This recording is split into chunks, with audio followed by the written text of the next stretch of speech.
There's a moment that's been burned into my mind. It wasn't a war, it wasn't a riot, it was a late-night talk show. Jon Stewart, standing there with his trademark smirk, leaned forward toward the camera and said something that to a lot of people sounded clever. "You still believe the world was made in 7 days?" he asked, chuckling, barely hiding the mockery. "Do you think Moses rode dinosaurs to church too?" The studio erupted in laughter, applause, whistles. You could feel the smugness seeping through the screen. It wasn't just a joke, it was a message to anyone who still held on to their Bible like it meant something. Across from him sat a man with a square jaw, silver at his temples, and eyes that looked like they'd seen pain before. Mike Johnson. He didn't laugh, didn't smile, didn't even blink. He just sat there still like a stone pillar in the middle of a storm. And that silence spoke louder than the roar in that room. Now I've seen politicians take hits before. Seen them twist, duck pivot, some fight back, some melt. But what Johnson did, he waited. A full 2 seconds, maybe 3. Then he leaned into the microphone and said, "I do believe that. And I believe one kind word can build more than 1,000 clever insults ever will." The room froze. You could hear a chair creak. The laughter dried up like a faucet turned off midstream. And I remember I just stared at the screen and whispered, "Damn." Not because it was sharp, not because it was political, but because it was true. They wanted a fight. He gave them conviction. They wanted a meme. He gave them scripture. They wanted to humiliate him, and he made them look small. And let me be honest with you, I'm not even a Baptist. I'm not even a particularly religious man. But something about that moment hit me hard. Like watching someone stand still in a hurricane, not because they were trying to be a hero, but because they didn't know how to be anything else. And here's the part that still gets me. They didn't even realize what they were doing. They weren't just mocking him. They were mocking faith itself. Mocking the old woman in Alabama who sets her Bible on the kitchen counter before cooking dinner. Mocking the truck driver in Kansas who keeps a cross on his dashboard because it helps him get through 14-hour hauls. Mocking the dad who kneels with his kids at night even when the world's going to hell outside the door. It wasn't just Johnson they laughed at. It was us. And when he stood there not to fight, but to remain, he wasn't just standing for himself. He was standing for everyone who's been told to sit down and shut up because what they believe isn't modern enough. That moment didn't trend on Twitter. CNN didn't replay it. Late-night shows didn't apologize. But you know what? People noticed. I noticed. Maybe you did too, because deep down, no matter where we stand politically, we all want to believe there's still room in this country for someone to speak gently and still be heard. Mike Johnson didn't flinch, and that's where the story really begins. The clip went viral, but not for the reason you'd hope. Within hours, the internet had done what it does best, rip twist and ridicule. Memes popped up like weeds, photoshopped images of Mike Johnson holding a dinosaur standing on an ark, even preaching to cavemen. People started calling him Flat Earth Mike and the Faithful Fool, spreading the nicknames across comment sections and headlines like wildfire.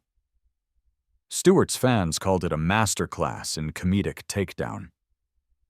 The New York Times ran a piece titled, "When Satire Meets Stubborn Faith." But here's what they didn't see. While the elites were laughing, Johnson was back in Louisiana holding his daughter's hand as they walked into church. Not for a photo op, no cameras, just Sunday morning, like every week before. But this time the whispers followed him through the door. I thought he was smarter than that. Poor girl growing up in that kind of house. And let me tell you something, it's one thing to take the hits in Washington. It's another when they follow you back to your pew. Reporters showed up outside his driveway. One of them actually yelled, "Mr. Johnson, do your kids think the Earth is 6,000 years old too?" He didn't answer. He just kept walking. But that little girl clutched his hand tighter than ever. I'll be honest with you. I saw that clip and felt something sink in my gut. Because I remember when my own father, quiet, as he was got mocked at work for praying before lunch. They made him the joke of the week. But he never stopped praying. Not once. That kind of faith doesn't make headlines. But it makes men like Mike Johnson. And the attacks. They got worse. CNN invited a panel of experts to discuss whether Johnson's faith made him unfit to be Speaker of the House. Not his policies, not his budget plan, not his track record. His faith. One guest, a tenured professor with thick-rimmed glasses, smirked and said, "The Speaker represents all Americans. We can't have someone who believes in fairy tales running the government." Another laughed. "He's not dangerous, he's just outdated." That stung, 'cause we've heard that before, haven't we? Outdated is what they call principle when it stands in their way. Outdated is what they call conviction when it doesn't sell ad space. And while Johnson said nothing, the media machine kept turning. Saturday Night Live did a skit with an actor playing him as a bumbling preacher who thinks climate change is a hoax and women shouldn't vote. The laugh track roared. But the truth, Johnson had spent the week fighting for parental rights and trying to pass disaster relief for hurricane victims. No cameras, no sound bites, just work. That didn't make the skit. Didn't fit the narrative. And in D.C., the whispers turned into walls. Progressives in Congress began circulating a quiet petition questioning whether a man so guided by religious doctrine could lead fairly in a secular democracy. One Democrat even floated the idea of a vote of no confidence. They weren't just trying to mock him now. They were trying to erase him, strip him of authority, not because of a crime, but because of belief. And I kept thinking, is this where we are now? Where standing by your faith doesn't just get you laughed at, it gets you targeted.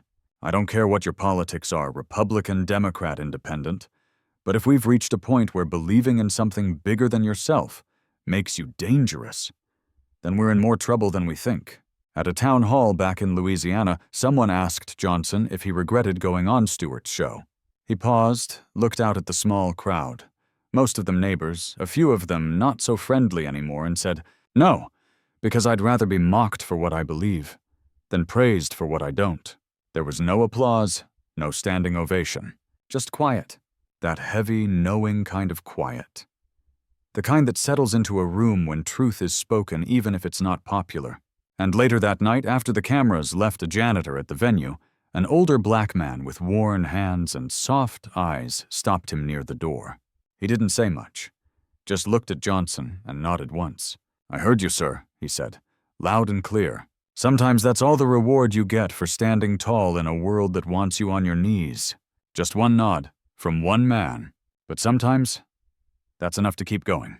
It wasn't long before the cameras turned away from Congress and toward the front porch of Mike Johnson's home. A quiet house in Benton, Louisiana, nothing fancy. A single American flag on the column. Faded Bible verses etched into the wood near the front steps. It looked like the kind of house where people said grace before dinner, where arguments stopped when Grandpa spoke. But now it was swarmed with journalists, bloggers, and angry voices on social media who didn't know Mike Johnson and didn't care to. One photo made the rounds. His adopted son, a young black man in his 20s, standing beside him at a community event. The caption read, "Still think he's racist." Even his kid looks confused. The replies were worse. Token, prop, religious cosplay. That one hit hardest. Because you can take the heat yourself. You can bite your tongue when they mock you. But when they drag your child into it, when they take something sacred and twist it, that's different. I've got kids. And if someone ever talked about my daughter that way, publicly, cruelly, like she was just a symbol, I don't know that I'd have the strength to stay quiet. But Johnson did. Not out of weakness, but out of something older, something he didn't learn in Washington. He learned it in church pews, in small towns, in the silent handshake of men who don't need to be loud to be strong. Back in college, he'd been mocked before for carrying his Bible in his law lectures. One professor once told him, "This is jurisprudence, Mr. Johnson, not Sunday school." He didn't argue. He just got back to his notes, and still graduated with honors. That was decades ago, but nothing had changed. Same insults, same smirks, only now they were televised. On MSNBC, a commentator put it this way, "Mike Johnson is not the kind of man we should fear, but the kind of ideology we should eliminate." And that's when it hit me. They weren't just targeting a man. They were trying to erase a mindset, the belief that faith should guide action, not be locked in a drawer from Monday to Saturday. Inside that house in Benton, Johnson's wife, Kelly, sat on the edge of their couch, watching the coverage with their youngest daughter. The little girl asked Mommy, "Why do they hate Daddy so much?" And Kelly didn't have an answer. Because how do you explain to a child that her father's gentleness makes him dangerous, to a culture that worships sarcasm and sneers? That moment gutted me. Because I've been in rooms like that trying to shield someone small from something cold. And there's no handbook, no script, just silence and hope. Johnson didn't cancel interviews. He didn't post rage-filled tweets. He did something else. He took his family out to dinner at a small diner 2 towns over. No press, no staff, just a table for 6 and a waitress named Darlene, who'd been there for 27 years. And when she poured his coffee, she leaned in and whispered, "They don't see it, but I do. Don't you back down." Sometimes the strongest sermons don't come from pulpits. They come from diner booths and waitresses with tired feet who still believe in grace. And that's the thing. We think the battle is always on TV. But for men like Mike Johnson, it's in the everyday, holding your daughter's hand as people curse your name, bowing your head when others roll their eyes, telling the truth when it won't go viral but might just plant a seed. At a local town hall, a reporter asked if Johnson felt isolated by the backlash. He nodded. "Sometimes I do. But being alone doesn't mean you're wrong. It just means you're early." That's the line that stayed with me. Because maybe, just maybe, the loudest voices today won't be the ones remembered tomorrow. Maybe history won't belong to the clever. Maybe it'll belong to the quiet who stood when others sat. And maybe that's exactly why they're afraid of him. They expected him to snap. That was the script. That's what the cameras were waiting for. A moment of anger, a red-faced outburst, some fire that would prove their point that men of faith were ticking time bombs just waiting to explode. But Mike Johnson didn't snap. He smiled. It happened during a follow-up interview not with a friendly network, but with a journalist who came in ready for war. She was sharp, quick, the kind who could make a senator sweat with a single sentence. And she tried. She leaned forward and asked, "Do you seriously still believe that the Earth was created in 7 literal days?" Johnson paused, took a sip of water, and then he smiled. Not a smirk, not the smug grin of someone trying to win points. It was the smile of a man who'd already made peace with being misunderstood. He looked at her eyes steady and said, "I do, and I believe that truth doesn't need applause to be true." There was a silence. You could feel it even through the screen. Because he didn't flinch, didn't try to defend himself with jargon or pivot to policy. He just stood in what he believed. And somehow that was louder than any roar. It was one of those moments you don't expect. I was ready for him to swing back, ready for the gloves to come off. And when he didn't, when he chose calm instead of combat, something shifted. It wasn't just political anymore. It became personal. That's when I realized he wasn't fighting for a seat. He was holding a line drawn not in party platforms, but in values. And that line, it cost him. After the interview aired, pundits called him delusional, a faith dinosaur, a relic from a time America should have left behind. But others started to listen differently. I saw a clip of a woman in Michigan, single mother not political, barely scrapes by standing in her kitchen watching the segment on her phone. She whispered, "He's not perfect, but at least he's real." That's it, isn't it? We're starved for real. We've had enough of plastic convictions and hollow outrage, enough of leaders who talk big but crumble when mocked. There's something unshakable about a man who doesn't need to be right to feel worthy, who only needs to be honest. And for Johnson, honesty meant telling the truth even when it made him the punchline. I saw something in him that reminded me of my grandfather. A man who didn't own much, never raised his voice, but who'd give you the coat off his back in a storm. He used to say it's not courage if everyone claps for you. Johnson never said that, but he lived it, even as the storm kept coming. Late-night shows ran another round of jokes. One compared him to a medieval priest. Another said he believed rainbows were God's mood rings. It would have been funny, if it wasn't so cruel. But still, he didn't respond. No tweets, no press release, no counterattack. Just the same quiet rhythm work, family worship repeat. And that's what made it feel different. Because in a world addicted to outrage, his restraint became radical. A pastor from Baltimore put it best. He stood at his pulpit holding a printed copy of the interview and said, "This man just showed the world what meekness looks like. And meekness isn't weakness. It's strength. Under control." That line stuck with me. Because I've seen loud men fall. I've seen the cocky ones fold the moment they're called out. But meek men, they bend, but they don't break. And Mike Johnson that week became a symbol of something we didn't know we were missing. Not dominance, not defiance, just dignity. I don't know about you, but I miss that. I miss people who don't need to win to know they're right, who don't turn every insult into a lawsuit, who can take a hit and just keep going. That kind of man isn't flashy, but he's the one you want in your corner when everything falls apart. And the more they mocked him, the more that truth became clear. Not just to me, but to others too. Something was starting to turn. Not in headlines, but in hearts. And that, as we'll soon see, is where the real shift begins. It started small. A single comment under the video. "I'm not religious. I don't vote red.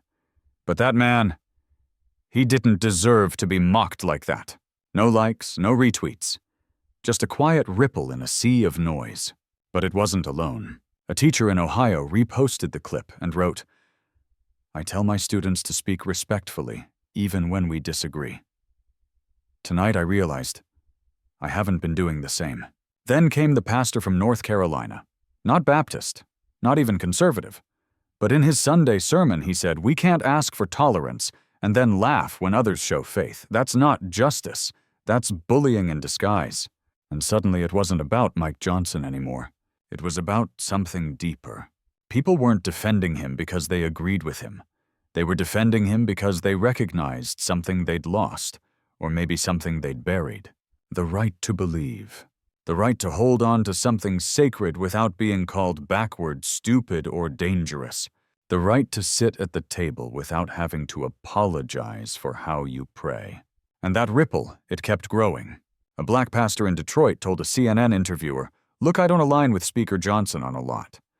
But the man kept his dignity. He didn't punch back. And for that, I got respect. Then came the kicker. A young gay man, a college activist who'd once protested Johnson's speeches, posted a video saying, "I've disagreed with him. Still do. But mocking someone's faith on live TV, that's not brave, that's cheap." The post went viral. And just like that, the narrative began to wobble. 'Cause when the people who are supposed to oppose you start saying, "Hey, hold on, that's not fair. Something real is happening." It's the kind of moment no strategist plans for. No ad campaign can buy. It's the slow burn of truth catching fire in unexpected places. And for once it felt like the fire wasn't burning to destroy, but to illuminate. I started noticing it in conversations with friends. People who didn't go to church didn't care for politics, but who said things like, "That guy, I don't know. Something about the way he handled himself, it felt real." Or, "He reminded me of my dad. Quiet, steady. Not perfect, but never fake." And here's the strange thing. Mike Johnson hadn't changed. He hadn't rebranded, rephrased, or retreated. What changed was us. We were tired. Tired of fake fights and loud fools. Tired of showmen who shout over everyone and still say nothing. And in the middle of all that noise, a man who chose silence when mocked and dignity when tested stood out like a bell in a storm. Even Jon Stewart, the man who'd thrown the first punch, started to backpedal a little. In a later segment, he joked, "Look, I poke fun at everyone. That's kind of my job. But I'll say this, Mike Johnson didn't take the bait. That's rare. That wasn't an apology, not really. But it was a crack. And sometimes that's all you need, because a crack lets the light in." What followed wasn't a wave of support. Not exactly. It was subtler than that. A soft rethinking, a shift in tone, a moment of pause. And in today's culture, where everything moves fast and gets forgotten faster, a pause can be revolutionary. I saw it in the face of a young woman at a coffee shop, headphones in, watching the interview on her phone. She wasn't laughing. She wasn't scrolling. She was listening. I don't know what she believed. Don't know how she voted. But she was still. And that's where change begins. Not in Congress, not on stage, but in the quiet moment where someone really sees a person they don't agree with and chooses to respect them anyway. That's rare now, but not impossible. And maybe, just maybe, that's why this story matters. Because what Mike Johnson did wasn't flashy. He didn't win a debate. He didn't slam his fist. He didn't drop a mic. He stood still. And the world started to notice. The stage was set again. Same lights, same network, same smirks behind the cameras. But this time the room felt different. It had been 2 weeks since the first interview. 2 weeks of headlines, viral clips, and unexpected voices rising from every corner of the country. Mike Johnson was invited back. And for reasons nobody could quite explain, he said yes. Jon Stewart opened the segment the way you'd expect, fast, clever, with just enough sarcasm to let you know who was in charge. "Ladies and gentlemen," he said back, by popular demand, the man who made Noah look like a modernist. The audience chuckled, but it was softer this time. Not as sharp. Like even they weren't sure they should be laughing. Johnson walked onto the stage, same quiet posture, same calm eyes. He wasn't nervous. He wasn't smug. He looked like a man who had already made peace with whatever was about to happen. He sat down, folded his hands, and waited. Stewart didn't waste time. "So, Speaker Johnson, still believe the Earth was made in 7 days?" The audience tensed, waiting for the moment to repeat. But Johnson leaned forward gently and asked, "Do you still believe kindness is weakness?" Silence. Not because it was loud, but because it cut. Stewart blinked, paused, smiled, but not with the same ease. Johnson continued, "Because if believing in something bigger than myself, if choosing to raise my kids with reverence and loving my wife like a vow still means something, if that makes me a fool," he looked into the crowd, not the host, "then I'd rather be a fool." There it was. No script, no counterpunch, just conviction laid bare and without apology. I stood up when I heard that line, not because it was dramatic, but because it was real. You don't hear things like that anymore, not on television, not in politics. You hear sound bites. You hear spin. But that was truth, raw and uncut. Stewart tried to recover. He leaned back, made a joke about talking snakes and burning bushes. But no one really laughed, because the moment had shifted. For the first time, Jon Stewart looked like the one out of step. Johnson didn't press. He didn't gloat. He just let the quiet sit there like a sermon that didn't need a benediction. Then he did something unexpected. He pulled a small, worn Bible from his inside pocket. It wasn't flashy, no gold trim. The corners were bent, the leather faded. He didn't open it. He didn't quote it. He just set it on the table between them, softly, and said, "This book raised me, and I won't be ashamed of that." That's when the audience clapped. Not everyone, not loudly, but enough. Enough to feel it. Enough to make Stewart shift in his seat. That moment, that quiet moment, was the turning point. Because Johnson didn't fight back with force. He fought back with presence. He refused to be dragged into a shouting match. He refused to perform. He refused to make his faith a punchline, not for applause, not for survival. He just stood. And people saw that. Not just the ones in the room. Not just those watching live. People across the country in barbershops and break rooms on front porches and night shifts saw a man who wouldn't bend just because the lights were bright. He didn't attack Stewart. He didn't call for cancellation. He didn't retreat into victimhood. He just told the truth in full view of a world that had forgotten what that looks like. After the interview ended, Stewart offered a handshake. Johnson took it.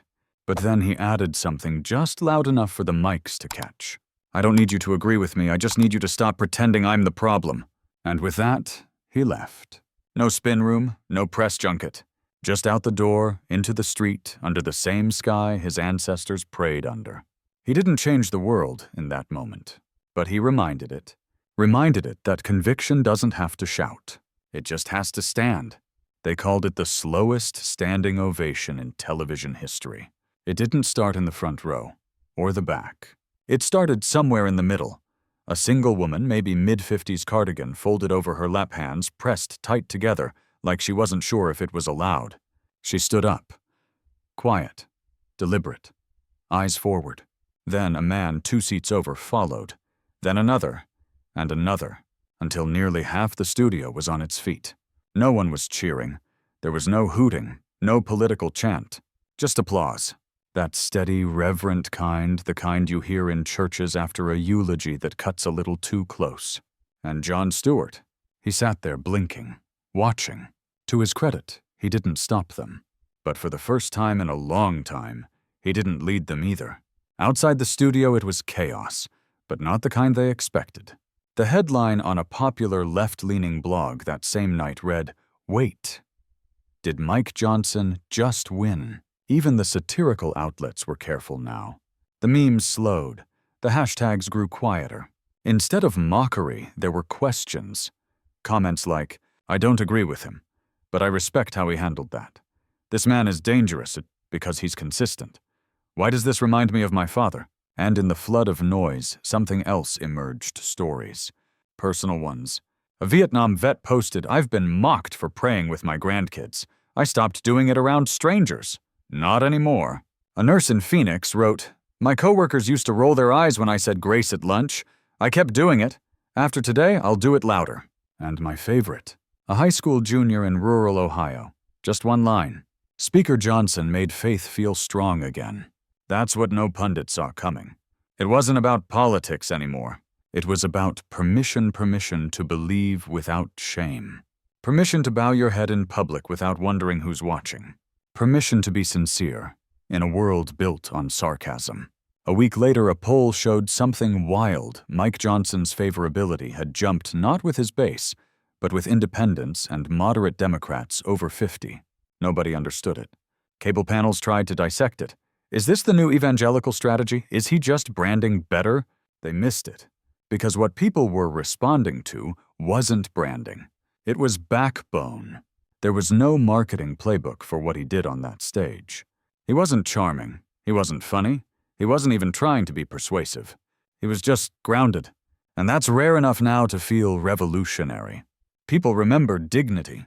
They may forget slogans. They may skip debates. But they remember the man who didn't flinch. They remember the man who smiled when mocked, who placed a worn Bible on a glass table like it was armor. And they remember the silence that followed, because they felt it too. In that moment, the culture war blinked. It didn't end. Of course it didn't. But it lost a battle it didn't see coming, because it never occurred to the cynics that stillness could win, that restraint could roar, that meekness, the kind Johnson showed, could shift the mood of a room without raising its voice. It wasn't just that he stood firm. It was that others stood up after him. A college student, a single mom, a war veteran, a teenage girl who whispered, "I think I get what he meant." That's the double drop. When the story stops being just his and becomes ours, and the people who were supposed to sit silently in the back row of America's new moral hierarchy suddenly decide to speak. Not to scream, not to condemn, but to say, "I believe that too." You don't need a revolution to change the world. Sometimes, you just need a man who refuses to sit down, and a crowd that finally decides to rise. It wasn't a tidal wave. It was a slow, quiet shift, the kind that makes you look around and realize something's different, and no one's saying it out loud yet. The same networks that mocked Mike Johnson were now tiptoeing around his name. The same analysts who dismissed him as too old-fashioned were now quoting his lines cautiously, but with a trace of respect. The late-night hosts toned it down. The punchlines softened. The sarcasm shrank, because whether they admitted it or not, they'd seen the response. America hadn't laughed with them. It had looked past them toward the man who never once raised his voice. A man who didn't fire back, didn't threaten, didn't sue, didn't whine. He stood in the storm and let the wind say what it wanted. And because of that, the storm started to lose its power. A few days after the second interview, something strange happened. A mainstream Sunday show not known for kindness toward conservatives invited Johnson on. Not to grill him, to listen. The host, an agnostic, opened the segment with a line no one expected. Speaker Johnson has taken a lot of heat for his faith, but through it all he's stayed consistent. That's worth talking about. Not ridiculing, not fact-checking, talking. That alone felt historic, but it didn't stop there. An editorial in The Atlantic titled, "The Strength of Quiet Conviction" dared to say what others wouldn't. Mike Johnson didn't win because he was loud. He won because he was immovable. That article was shared 500,000 times in 48 hours. By liberals, by moderates, by exhausted Americans who were tired of watching values get treated like liabilities. Soon, college students were quoting him in ethics papers. Churches were replaying clips in sermons. Not to score political points, but to show what it looks like when grace stands up to mockery and doesn't blink. One university professor, a self-proclaimed progressive, posted a thread on social media that read, "I don't share Speaker Johnson's beliefs, but I teach character. And last week he gave my students a masterclass." That's when I realized the institutions were paying attention, not because they suddenly loved Mike Johnson, but because they couldn't afford to ignore what he represented. A hunger for something solid, something rooted, something unshakable in a world addicted to snark and spin. And here's the part no one scripted. People began asking questions about him, not just politically, but personally. They learned about his family, his adopted son, his work as a lawyer defending religious liberty cases long before politics came calling. They saw photos of him serving food after hurricanes without press. He wasn't perfect, but he was real. And real is rare. You could feel it in coffee shops, in podcasts, even in Hollywood, where one actor famous for mocking conservatives said in a quiet interview, "I don't agree with Johnson, but he reminded me of my grandfather. The kind of man who didn't have to shout to make a point." The cultural needle had moved. It didn't swing hard right. It didn't become evangelical overnight. But it stopped pretending that faith was a punchline. It stopped pretending that sincerity was weakness. It paused, and in that pause, millions of people finally exhaled. Because they'd been waiting for someone to show them they weren't crazy. That dignity still had a place. That conviction didn't have to come dressed in rage. And Mike Johnson, he didn't declare victory. He didn't hold a press conference. He just went back to work, just like before. Voting, speaking softly, leading without theatrics. The world had changed around him. And somehow, that was enough. I thought about that a lot in the weeks after. Because in our culture, we're told you have to be loud to be heard. You have to perform to be seen. But Johnson proved the opposite. He didn't perform. He endured. And in doing so, he became something far more powerful than a politician. He became a mirror. And people didn't just see him. They saw themselves the part they'd been told to hide. And for the first time in a long time, they stood up and said, "No more." There's a photo I can't stop thinking about. It's not viral, you won't find it on the front page. It's just Mike Johnson standing alone in the back of a small church sanctuary. No stage, no lights. Just wood pews across, and his daughter resting her head on his side. The photo was taken by someone who didn't mean to capture history. But they did, because in that moment after the ridicule, after the noise, after the cultural shift that no one saw coming there, he stood unmoved. Not vindicated, not victorious, just present. And maybe that's the real lesson here. Maybe the win isn't in changing minds. Maybe it's in refusing to change yours when the world demands it. I've spent a lot of time thinking about what it takes to live like that. To believe when it costs you. To pray when they laugh. To kneel when the cameras are rolling. To answer questions with scripture knowing you'll be clipped mocked and memed into oblivion. And to do it anyway, not for power, not for image, but because it's true. What kind of man does that? Not a hero, not a saint. Just a father, a husband, a believer who never needed the world's permission to keep believing. And when the crowd turned, when the noise shifted just a little, he didn't say, "I told you so." He just kept going. Because men like Mike Johnson don't need the world to agree with them. They just need to live like someone greater is watching. It reminds me of something my grandfather used to say, and he wasn't a politician or a pastor. Just a steelworker with calloused hands and a backbone that couldn't bend. Truth doesn't move for crowds. It waits for them to catch up. Maybe that's what we witnessed. The world catching up. And maybe for the first time in a long time, they saw what real courage looks like. Not a viral post, not a fiery comeback, not a cancellation campaign. Just one man, sitting in a chair, smiling at mockery, and saying with his life, I believe. That's the kind of moment that doesn't die after the applause fades. That's the kind of moment that buries itself in the soil of your memory. And later when you're raising your kids, when you're facing your own trial, when someone laughs at your values, You remember that man, and you find your spine. That's the power of witness. Not preaching, not converting. Just being, standing, refusing to flinch when the fire comes. And if you ask me what Mike Johnson gave this country, it wasn't a policy. It wasn't a platform. It was proof. Proof that a man can walk through the valley of mockery and come out still gentle, still loving, still whole. And that's rare. Because this world doesn't teach resilience like that anymore. It teaches us to win, to brand, to scream until we're heard. But there's a different kind of strength, a quieter one, a colder steel, the kind that doesn't need to shout because it knows. And when people finally saw it, they didn't cheer, they wept.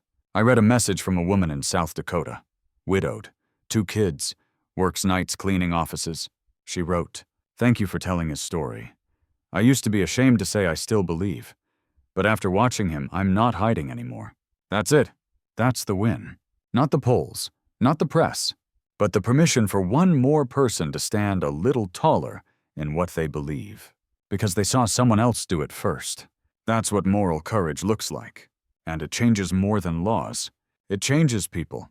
Some stories don't end when the episode does.